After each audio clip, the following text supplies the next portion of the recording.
ఇబ్బందులు కావచ్చు, మానసిక ఒత్తిళ్ళు కావచ్చు, నువ్వు గెలవచ్చు, నువ్వు ఓడొచ్చు. ఓడిపోయావా అదొక పాఠం, గెలిచావా అదొక పాఠం.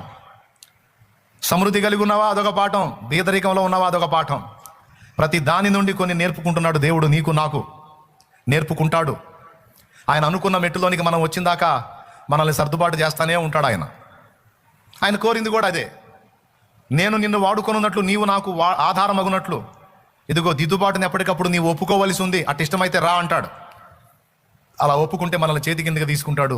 ఆయన చిత్తానుసారంగా మనల్ని నడిపిస్తాడు. నా జీవితాన్ని ఆయన నడిపించాడు రకరకాల అనుభవాల గుండా. 3 సెంట్ల స్థలంలో 4 సెంట్ల స్థలంలో మందిరం అయిపోయింది. ఇక మందిరానికి చోటు లేదు. సిమెంట్ రోడ్ల మీద బజారుల్లో పందిళ్ళు వేసి పెట్టాం. పాపం బజారు వాళ్ళు ఏమల్లా పెట్టుకొని ఇచ్చారు, దేవునికి స్తోత్రం. అక్కడ బజారుల్లోనే ఆ చుట్టుపక్కల మెల్లాల్లోనే 1500 మంది కూర్చున్నారు.